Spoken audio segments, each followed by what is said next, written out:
사랑하는 아버지, 우리 한 사람 한 사람이 주의 전에 모였고 하나님의 말씀을 향해서 우리의 몸과 마음을 정합니다. 사랑하는 주님, 오늘 이 시간 들려지는 말씀이 나에게 주시는 말씀으로, 주님이 직접 우리에게 주시는 말씀으로 그렇게 들려질 수 있도록 주님 은혜를 베풀어 주옵소서. 예수님 이름으로 기도합니다. 아멘. 아멘.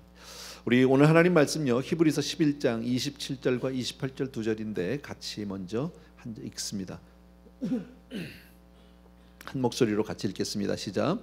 믿음으로 애굽을 떠나 왕의 노함을 무서워하지 아니하고 곧 보이지 아니하는 자를 보는 것 같이 하여 참았으며 믿음으로 유월절과 피 뿌리는 예식을 정하였으니 이는 장자를 멸하는 자로 그들을 건드리지 않게 하려 한 것이며. 아멘. 아멘. 예. 우리가 그동안에 히브리서 11장을 쭉 같이 공부하면서 가장 많이 들었던, 가장 많이 보았던 말씀은 믿음으로라는 짤막한 단어예요. 믿음으로. 영어로 말하면 by faith 이렇게 얘기할 수 있는데, 믿음으로. 이 믿음이 얼마나 귀한지 몰라요. 사실 오늘은 이 본문에서 믿음으로 바로가 아니라 모세는 무서워하지 않았다라고 이렇게 얘기합니다. 믿음으로 무서워하지 않았다. 사람이 참 강한 것 같아도 얼마나 약한지 몰라요. 그죠?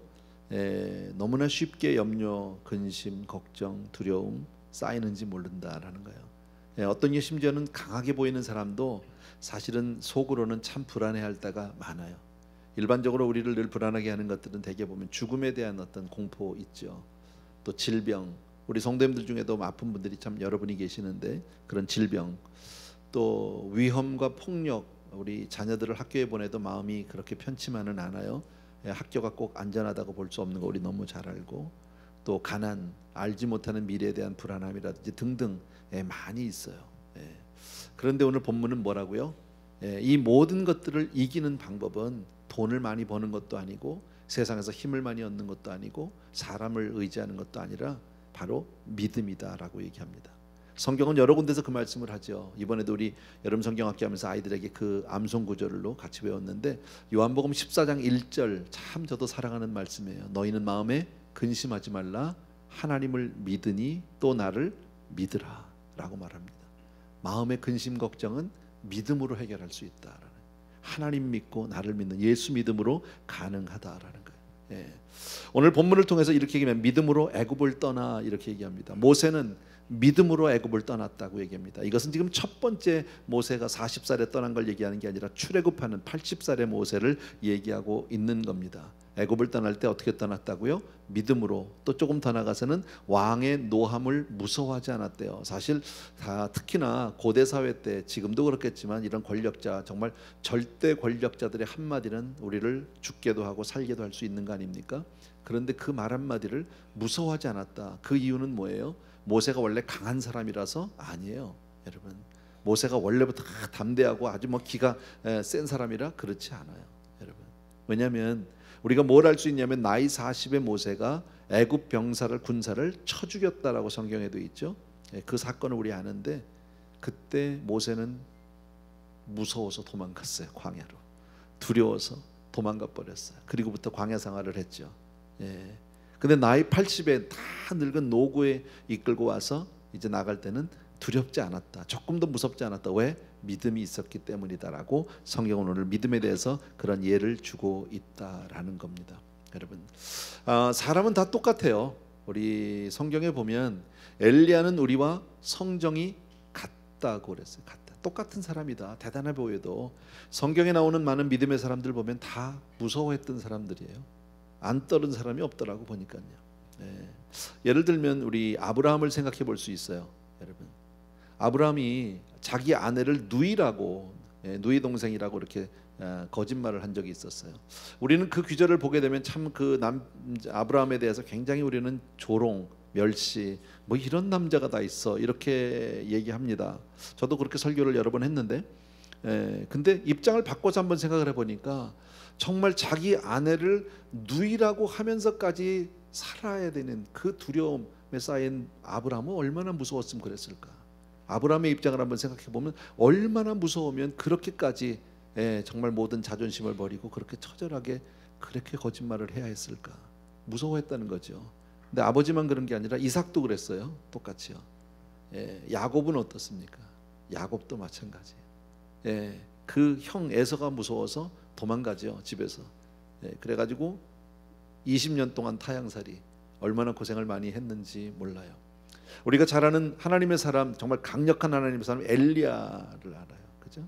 하늘에서 불이 막 내립니다.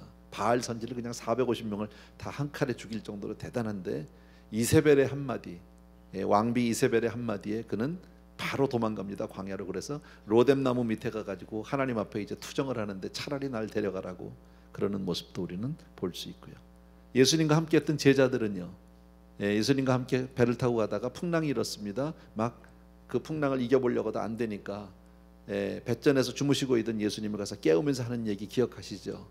우리가 이렇게 다 죽게 됐는데 왜 우리를 돌보지 않냐고, 예수님 좀 일어나서 좀 해보라고 그러면서 예수님한테 하소연하는 장면도, 왜 그랬을까요? 두려우니까요.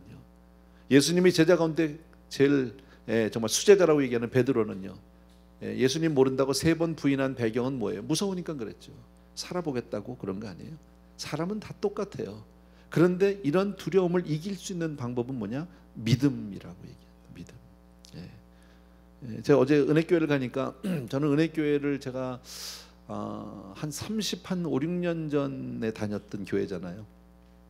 거기서 이제 신앙생활을 하고 제가 이제 92년도까지 있었어요, 전도사로. 그러니까 이제 그때 알았던 분들, 그러니까 어제 보니까 오래된 분들이 많이 계셨고요. 어느 권사님이 저를 딱 만났는데 저는 솔직히 잘 기억이 나지 않았는데 그 권사님이 목사님 반갑다고, 정말 오랜만이라고 반겨주셨어요. 너무 고마웠죠. 근데 한마디를 하시더라고요. 목사님 정말 반가운데 목사님도 세월을 비껴갈 수는 없나 보라고. 참 맞는 얘기인데 위로는 별로 안 되더라고. 늙었다고 얘기했죠. 그래서 많이 나이가 들었죠. 이제 그러고 말았어요. 근데 또 제가 그때 모시던 섬기던 그 교구장님, 장로님을 뵀어요. 근데 나는 그분만 뵈면 그 부끄러운 생각이 늘 툭 떠올라요. 제가 몇 차례 성도님들에게 얘기를 했는데 그게 언제냐면 노스리치 그 지진이 있었을 때예요. 지진 나고 이제 그 뒤에 막 계속 여진들이 있고 하여튼 그때인데, 그 교구장님이 이제 그 업랜드 쪽에서 큰 마켓을 하셨어요, 랄프 같은요. 근데 이제 그 가게도 많이 이제 좀 그 피해를 봤죠. 그래서 제가 이제 낮에 신방을 갔어요. 전도사가 신방을 가서 뭐 어디 뭐 방이 있는 게 아니니까 이렇게 카운터 뒤에, 그때 뭐 고기 있었던 뭐 카운터 뒤에 앉아서 둘이서 교구장님하고 저하고 밀크 크레이트 하나씩 놓고 앉아서 이런 얘기 저런 얘기 하고 뭐 이제 신방 중이었었는데 갑자기 막 흔들리고 우르르 하고 막 가게가 흔들리고 막 떨어지고 막 이러더라고요. 제가 30대 초예요 그때. 카운터를 탁 치고 바로 뛰어넘었어요. 앉았다가 그냥 바로 용수철 같이 바로 튀어서 그냥 나갔어요. 아마 지금 저기 우리 문쯤 되는 것 같아요. 거리가. 바로 뛰어나갔는데 딱 나갔는데 아차 싶더라고요. 근데 돌이킬 수가 없어. 뒤를 돌아다 보니까요, 안에서 교구장님 네 분이 저를 보고 너무 어이가 없어가지고 뭐 저런 게 있나 싶어. 그때만 나는 그분들을 보면 자꾸 그 생각이 나는데 왜 제가 그렇게 갑자기 그냥 한순간에 튀어나갔을까요? 무서워서. 무서워서. 부끄러운 과거인데요. 이처럼 인생은 다 무섭고 두렵고 그런 것 같아요. 우리가 세상 살면서 얼마나 두려울 때가 많습니까? 그래서 때로는 사람들이 그 두려움을 이기지 못해서 비겁할 때도 많이 있어요. 살면서 불의를 보면서도 나서지 못하는 어떤 비겁함 있죠. 힘없는 사람들이 불의를 봤어요. 근데 정의를 외면하고 그냥 비겁하게 될 수밖에 없는 이유들이 있죠. 왜냐하면 괜히 나섰다가 나중에 그 뒷감당하기가 어렵다는 거죠.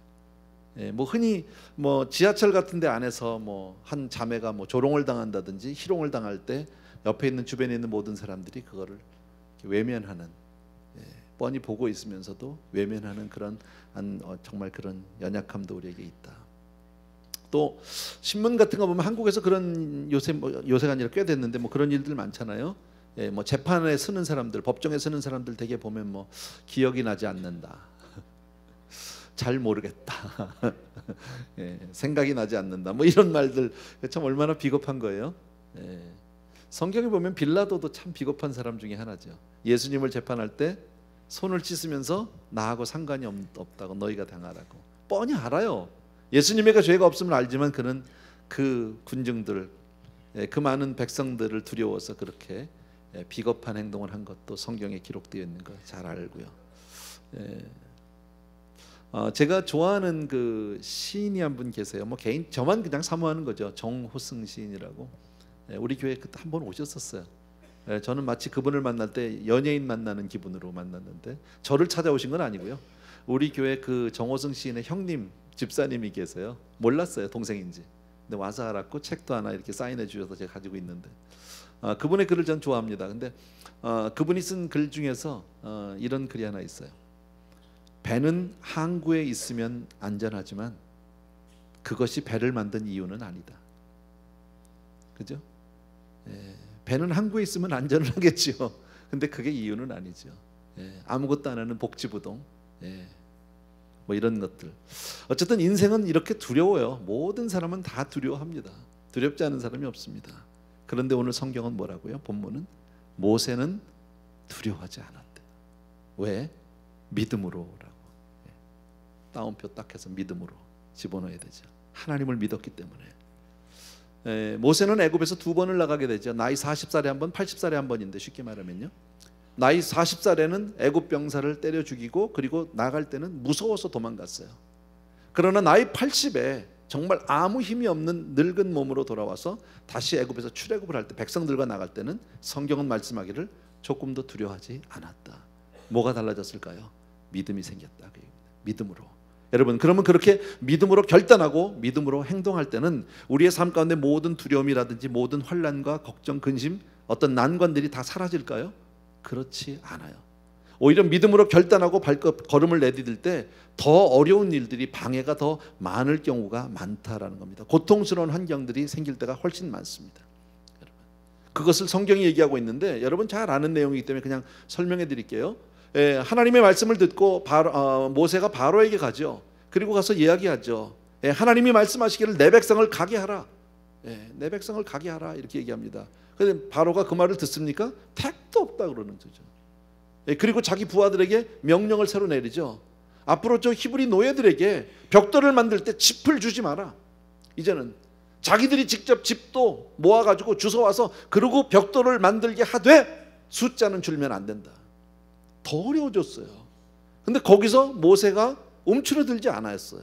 여러분, 우리도 그럴 경우가 많이 있다라는 거죠. 믿음으로 살려고 할 때 오히려 더 환경적으로나 어떤 형편이 더 어려워지고 힘들게 된다. 그러나 담대히 나아가면 사단이 물러가게 될 줄로 믿습니다. 기억할 것은요, 믿음으로는 뒤로 물러서지 않아요. 믿음은 물러서지 않아요. 이걸 여러분이 기억해 주셔야 돼요. 자, 그랬더니 모세가 물러서지 않으니까, 믿음으로 물러서지 않으니까 출애굽기 8장 25절 한번 보십시오. 제가 읽습니다. 바로가 모세와 아론을 불러 이르되 너희는 가서 이 땅에서 너희 하나님께 제사를 드리라 그랬습니다. 어디서요? 이 땅에서. 딴 데 멀리 가지 말고 하나님께 제사 지려라, 예배 드려라. 그런데 여기서 해라. 여기서. 네가 신앙생활을 하되 예수를 믿지만 그냥 하던 대로 해. 여기서 더 이상 가지 말고 뭐 이렇게 삶을 바꾸지 말고 뭐 이런 거예요. 여러분, 폴 트리니에라고 하는 분이 이런 말씀을 하셨어요. 세상에는 혼자서 할 수 없는 것이 두 가지가 있다. 뭐 두 가지만 더 있을 수도 있겠죠. 근데 이분은 그렇게 썼어요. 세상에서 혼자 할 수 없는 게 두 가지가 있는데, 첫 번째 게 뭐냐면 결혼하는 거. 결혼 혼자 안 되겠죠. 또 하나는 그리스도인이 되는 것. 이건 혼자는 안 된다. 근데 요즘에 최근 들어서 이런 이야기들, 뭐 인터넷 처치, 사이버 처치 얘기들 나오죠. 여러분, 혼자 앉아서 인터넷으로, 컴퓨터로, 유튜브로 예배 드리고 하나님과 나와의 사이, 나 예배 드렸다 이렇게 생각합니다. 그러나 그것은 그리스도인이 되는 길은 아니에요. 분명히 아니다. 여러분, 성경은 뭐라고요? 마지막 때가 가까울수록 어떤 사람들이 모임을 폐하는 것처럼 그렇게 하지 말고 너희는 모이기에 힘쓰라는 거예요. 왜 그럴까요? 여러분, 크리스찬이 되는 데는 하나님 앞에 예배 드리는 것도 중요해요. 제가 늘 말씀드렸듯이 십자가는 막대기만 하나 있는 게 아니에요. 아래 위로요. 반드시 이웃과의 관계가 있어요. 좌우가 있어야 돼요. 그게 십자가예요. 예.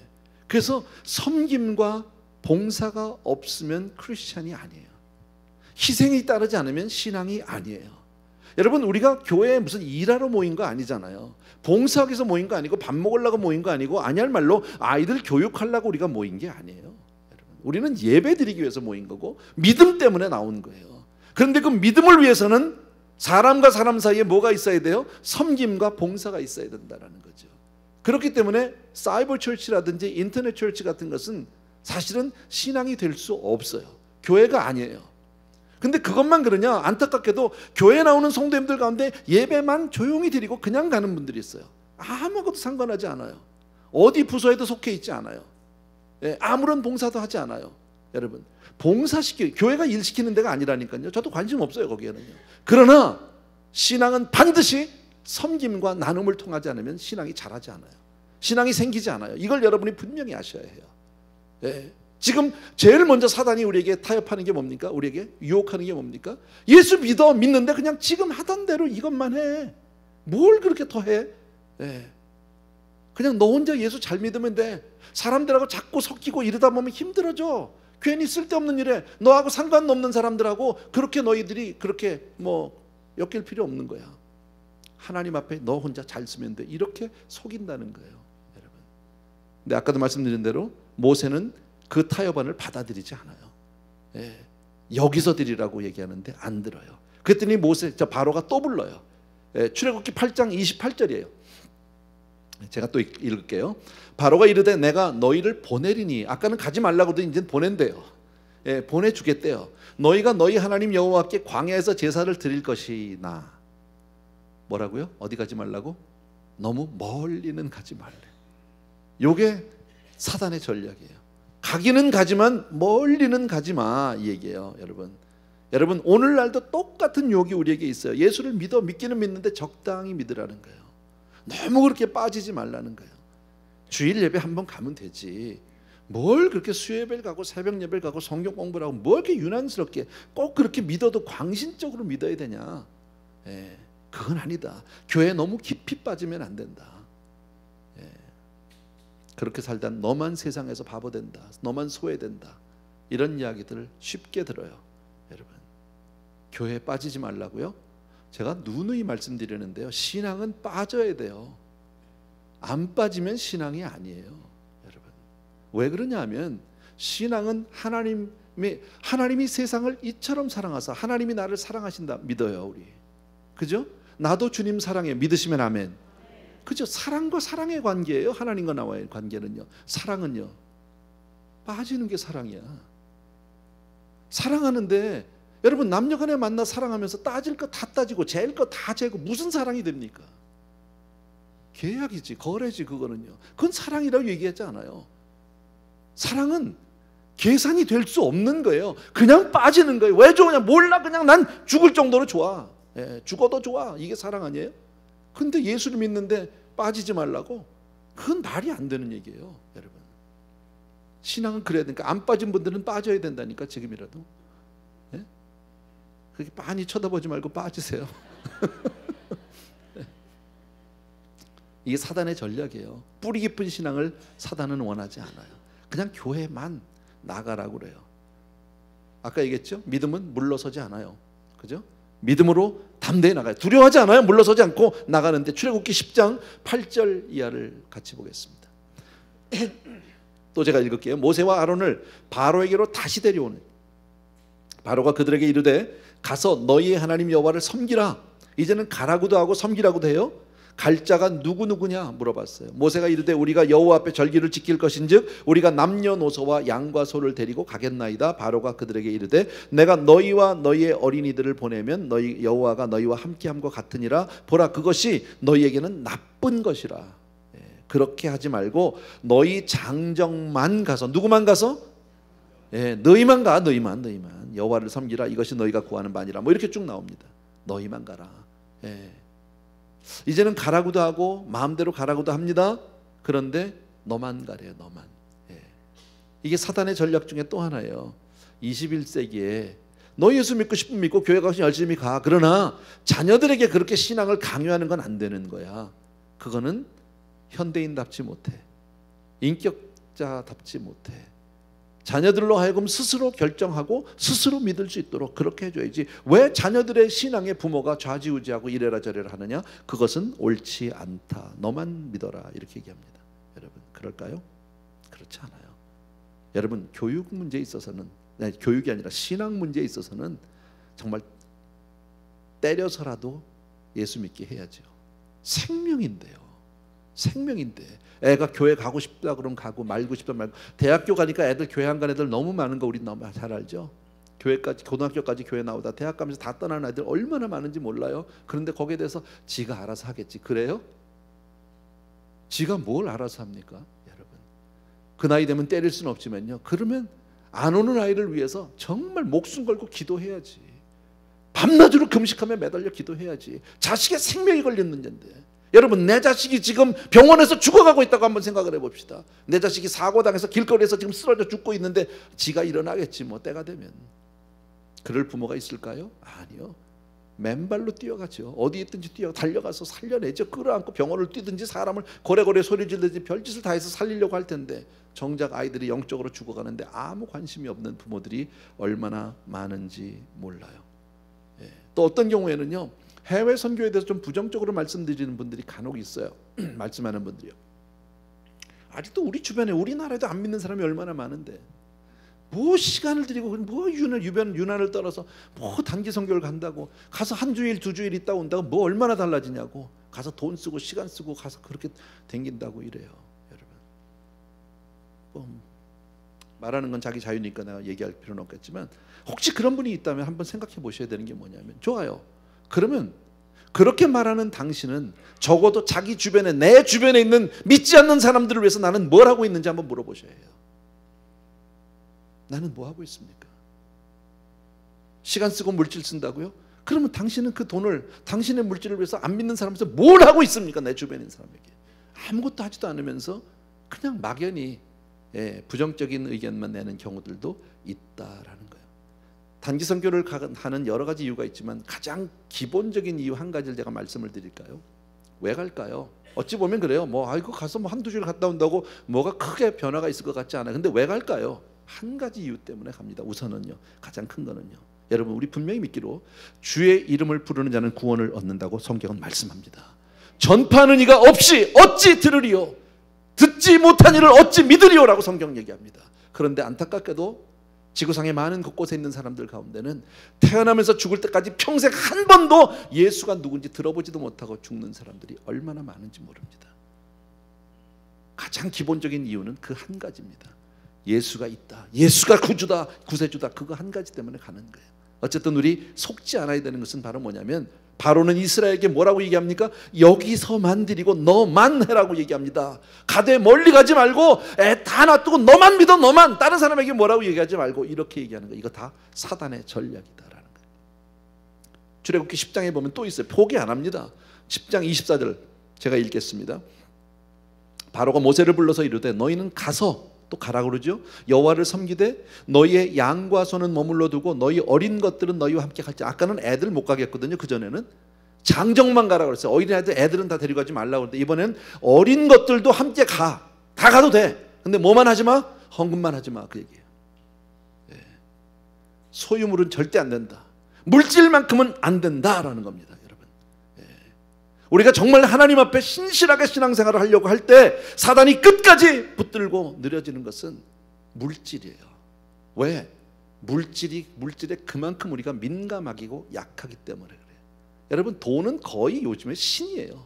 우리 다 알잖아요. 얼마나 많은 사람들이 돈에 관심이 있는지 몰라요. 저도 마찬가지고요. 똑같아요. 내 돈도 아닌데 왜 관심이 많은지 몰라. 제가 야구를 좋아해. 유현진이 막 야구하는 거 보면 막 괜히 막 응원하고 막 잘했으면 좋겠고, 막 내가 막 가슴이 떨려, 못할까 봐. 공 하나하나에 내가 신경을 쓰고. 돈 많이 벌어요. 금년도에 이 계약한 게 1,850만 불인가 받았어요. 1년에 1,850만 달러. 나는 평생 구경도 못할 돈이야. 근데 1년이야. 근데 금년 끝나면 이제 자유계약이거든, 내년에. 이제 금년만 잘 던지면 내년에 지금 얼마를 받게 될지 몰라. 이게 지금 나만 궁금한 거야? 다 궁금해 다. 근데 유현진이가 돈 얼마 받는 게 왜 궁금해야 되냐고 내가. 유현진이가 뭐 나 맥도날드 하나도 안 사주는데. 그만큼 우리는 돈에 민감한 거예요. 돈 얼마 버느냐? 누가 어떻게 했대? 뭐가 어쨌대? 자들 돈. 그래서 지금 얘기하는 거예요. 여러분 성경에 나오는 부자 젊은 청년이 관원이 있잖아요. 주님 앞에 나와서 정말 선한 목적을 가지고 선한 선생이여 내가 어떻게 영생을 얻겠습니까? 라고 매달렸던 사람입니다. 너무 좋은 청년 아닙니까? 근데 그가 예수님을 따르지 못했던 이유가 뭐예요? 재물이 많은 거로예요. 주님이 그 많은 것 다 팔아서 나눠주고 그리고 나 따르는 건 그 사람 거지 만들려고 그러는 거예요? 아니에요. 여러분 헌금 문제예요. 여러분 헌금에 대해서 너무 강조하는 것도 안 되지만 여러분 헌금에 대해서 바로 가르치지 않는 것도 문제죠. 헌금은 돈이 아니에요. 믿음의 문제예요. 여러분 제가 김광신 목사님 밑에서 참 감사하게 배운 게 하나 있어요. 하나님은 절대 우리를 보실 때 상대평가를 하지 않으신다라는 거예요. 절대 평가를 한다. 쉽게 말하면 뭐냐면요, 자 예를 들어서 우리 성도님 중에서 누가 100만 불 헌금을 했다고 칩시다. 그러면 우와 누가 100만 불을 했대. 커요. 예. 크잖아요 100만 불. 예. 근데 어떤 사람이 100불 헌금을 했어. 이건 비교도 안 돼. 100불짜리는 얘기도 안 될 거야. 근데 100만 불 헌금한 사람은 몇 천만 불 버는 사람이 100만 불 한 거야. 근데 100불 한 사람은 1000불 버는 사람이 100불 했어. 하나님은 어느 헌금을 크게 받으실까요? 다 알잖아요 여러분요. 과부의 두렵던 얘기가 왜 나옵니까? 그죠? 근데 사람은 100만 불이 커요. 그때 김광식 목사님이 저희들에게 가르쳐 주신 게 이거예요. 사람은 누가 얼마를 했는지에 관심을 가져요. 그것 가지고 평가해요. 누가 100만 불을 했다가 커요. 그런데 하나님은 얼마를 했느냐를 보시지 않고 얼마를 남겨두었냐를 보신다는 거예요. 여러분 생각해 보세요. 내가 얼마를 나를 위해서 남겨놓았느냐는 거예요. 그게 진짜 헌금이다. 하나님 받으시는. 여러분 왜 사람들이 물질을 내놓지 못할까요? 믿음이 없어서예요. 사실은요. 믿음이 없어서. 참 그래요. 교회는 우리가 이번에 리트리트도 하고 단기 선교도 가고 이럴 때마다 참 회비를 받아야 되니까 회비를 걷고 회비를 정하고 참 그럴 때마다 정말 미니멈으로 해요. 미니멈도 안 돼 사실은요. 근데 여러분이 여행 갈 때는 어때요? 개인적으로 여행 간다면 그 돈 가지고 갈 수 있어요? 교회에서는 회비를 한 10불, 20불만 올려도 너무 비싸다고 그래요. 여러분 여행 갈 때는 얼마나 쓰시나요? 개인적으로 가시면 글쎄 내가 모르겠어요. 뭐 개인마다 차이니까 편차가 많을 테니까 생각해 보세요. 근데 교회는 무조건 안 되는 거예요. 그러니까 뭐 미니멈으로 받고 뭐 그렇게 하는데 그건 돈 얘기야. 난 돈은 중요하지 않아요. 그런데 믿음의 문제라는 거지, 여러분. 어쨌든 우리를 향한 무서운 유혹 가운데 하나는 하나님 앞으로 우리가 더 깊이 들어가지 못하도록 하는 무서운 유혹 가운데 하나는 다른 건 다 해도 돈은 드리지 마라, 헌금을 하지 마라 그 얘기예요, 여러분. 참 무섭죠. 그래서 요한 웨슬리 목사님이 그래서 그런 얘기를 한 것 같아요. 지갑이 회개하기 전에는 나머지 회개는 다 거짓말이라고. 진정한 회개가 아니라고. 지갑이 회개해야 된다고. 그래서 지갑 회개가 어렵다니까. 제가 얘기했잖아요. 김재모 목사님 얘기했잖아요. 전에요. 한 번 더 해요? 오래전이에요. 전도사 때인가 뭐 신학교 다닐 때인가 그랬대요. 어느 모임에 갔는데 예배를 드렸다는 거예요. 그냥 그 프라이빗 모임에서 별스럽지 않게 예배를 드렸고 거기 이제 강사 목사님이 누군가가 와서 은혜를 많이 받았대. 근데 거기서 헌금을 하더래요. 갑자기 예상치 못한 시간에 헌금 시간이 있다는 거죠. 그냥 막 고민이 되는 거죠. 그래서 지갑을 살짝 열어서 돈을 빼는데 뭐 다 꺼내놓고 고를 수도 없고 그래서 아주 조심스럽게 큰 돈 나오면 안 되니까 조심스럽게 빼서 헌금을 하고 이제 나왔어요. 그리고 차를 타고 집으로 돌아오시는데 너무 본인이 부끄럽더래요.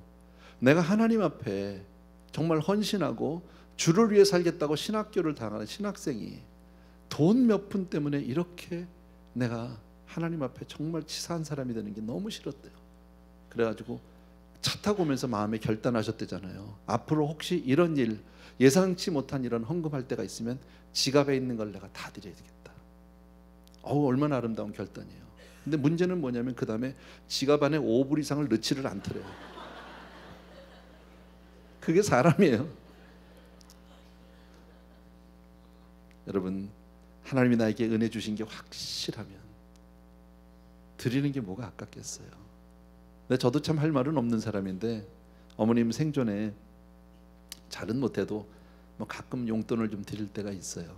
제가 그 용돈을 드리려고 하면 막 계산이 바빠. 내가 뭐 노인 내가 뭐 돈이 이렇게 많이 필요할까? 뭐를 막 재요. 드리는 게 아까워요. 많이 못 드려요. 네. 근데 또 그거 드리면 어머니는요, 목사가 뭐 돈이 있냐고, 됐다고. 네.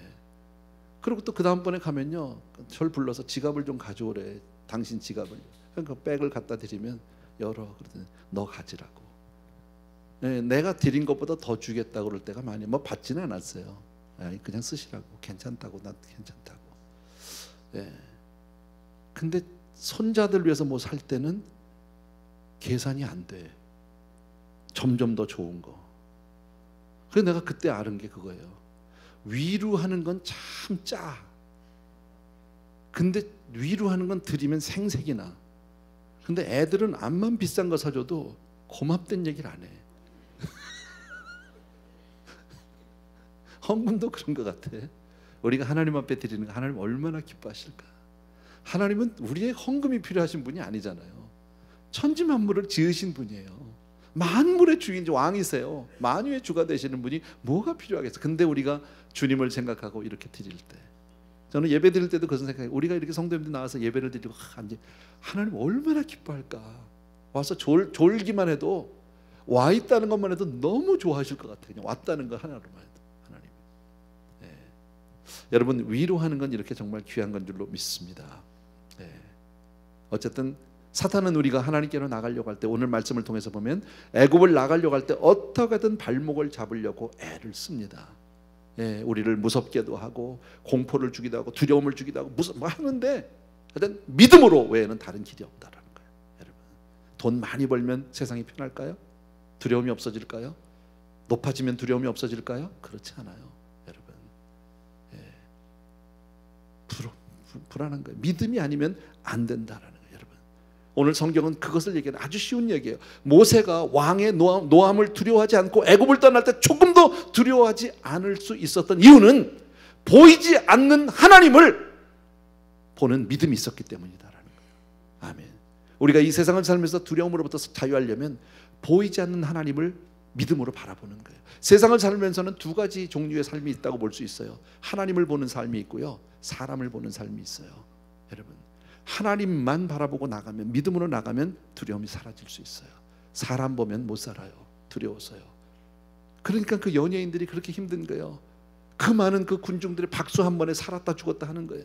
여러분, 운동선수들이 그런 거예요. 아니요, 하나님만 바라보라는 거죠. 여러분, 정말 우리가 타협하지 않고 정말 끝까지 하나님에서 나가는 방법은 오직 믿음으로 사는 길밖에 없는 줄로 믿습니다. 여러분, 시편 118편 6절을 한번 같이 읽겠습니다. 우리 한 목소리로 같이 읽습니다. 시작. 여호와는 내 편이시라. 내가 두려워하지 아니하리니 사람이 내게 어찌할까. 하나님이 내 편이신데, 그잖아요, 내가 두려워하지 않는다는 거죠. 사람이 어떻게 나한테, 생각해보세요. 하나님 나하고 같이 가는데 뭐. 예. 로마서 8장 31절 하반절입니다. 같이 한번 읽습니다. 시작. 만일 하나님이 우리를 위하시면 누가 우리를 대적하리요. 할렐루야. 예, 저와 여러분이 이 세상을 살면서 담대하게 믿음으로 승리하게 되길 주의 이름으로 축원합니다. 아멘. 찬양 같이 드리겠습니다. 예, 작년도에 한국에서 굉장히 유행했던 찬양입니다. 우리 수요예배 시간에도 몇 번 우리 같이 드렸는데 같이 한번 드렸으면 좋겠습니다. 이곳에 생명샘 솟아나, 이곳에 생명샘 솟아나 눈물 골짝 지나갈 때에 머잖아 열매 맺히고 웃음소리 넘쳐나리라. 그날에 하늘이 열리고 그날에 하늘이 열리고 모든 이가 보게 되리라. 마침내 꽃들이 피고 영광의 주가 오시리라. 할렐루야. 꽃들도 구름도 바람도 넓은 바다도 찬양하라 찬양하라 예수를. 하늘을 울리며 노래해 나의 영혼아. 은혜의 주 은혜의 주 은혜의. 다시 한번 처음부터 이곳에 생명샘 솟아나 눈물 골짝 지나갈 때에 머잖아 열매 맺히고 웃음소리 넘쳐나리라. 할렐루야. 꽃들도 구름도 바람도 넓은 바다도 찬양하라 찬양하라 예수를. 하늘을 울리며 노래해 나의 영혼아.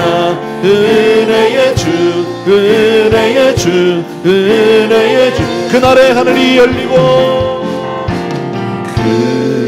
그날에 하늘이 열리고 모든 이가 보게 되리라. 마침내 꽃들이 피고 영광의 주가 오시리라. 꽃들도 구름도 바람도 넓은 바다도 찬양하라 찬양하라 예수를.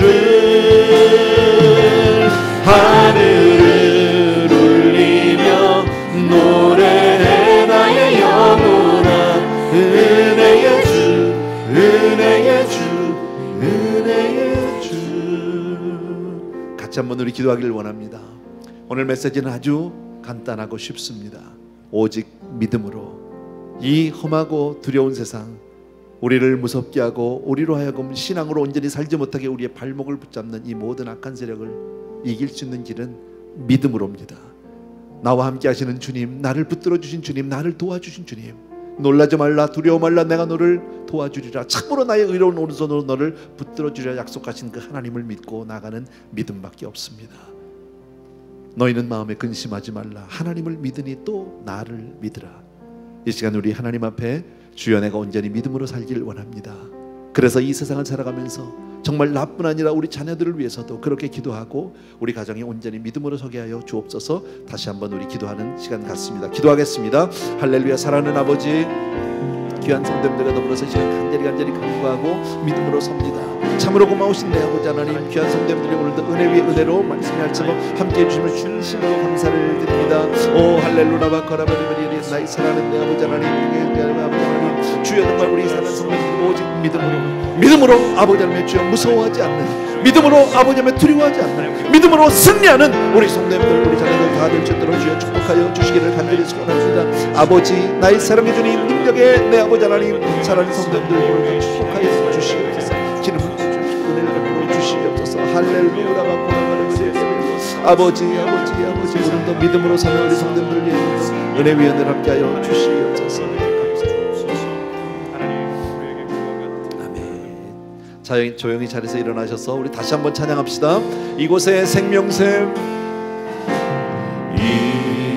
이곳에 생명샘 솟아나 눈물 골짝 지나갈 때에 머잖아 열매 맺히고 웃음소리 넘쳐나리라. 그날에 하늘이 열리고 모든 이가 보게 되리라. 마침내 꽃들이 피고 영광의 주가 오시리라. 꽃들도 구름도 바람도 넓은 바다도 찬양하라 찬양하라 예수를. 하늘을 울리며 노래해 나의 영혼아. 은혜의 주 은혜의 주 은혜의 주. 사랑하는 아버지 하나님, 오늘도 주신 말씀을 우리의 마음에 새깁니다. 믿음으로 우리가 그렇게 이 세상을 살며 승리하게 되기를 원합니다. 귀한 성도님들 오늘 마음에 작정하고 다짐합니다. 정말 항상 주님을 바라보게 하여 주시기 원하고 우리의 신앙의 걸음을 방해하고 발목을 잡는 그런 악한 세력들 담대히 믿음으로 아버지 하나님의 주여 정말 대적함으로 원수가 한 길로 왔다 7길로 쫓겨나가는 그런 놀라운 역사 경험하게 하여 주시옵소서. 오늘도 우리 귀한 성도님들이 아름다운 예물들, 귀한 예물들을 정성껏 준비해서 주께 올리는데, 사랑하는 주님, 우리 성도님들이 이 물질을 얻기 위해서 얼마나 힘들고 얼마나 애를 썼는지, 얼마나 땀을 흘렸는지 주님 잘 아십니다. 그런데 그 중에 일부를 이처럼 하나님 앞에 드리는 것은 분명 믿음입니다. 아버지, 이 믿음을 받아주시기 원하고 우리 성도님들을 더욱더 축복하여 주시옵소서. 이제는 우리 주 예수 그리스도의 은혜와 하나님 아버지 극진하신 그 사랑하심과 성령님의 오늘도 한 분 한 분 믿음으로 더욱더 굳건히 세워주시는 놀라운 은총이 이 자리에 있는 모든 사랑하는 성도님들을 위해 이제로부터 영원토록 함께 계실지어다. 아멘. 아멘.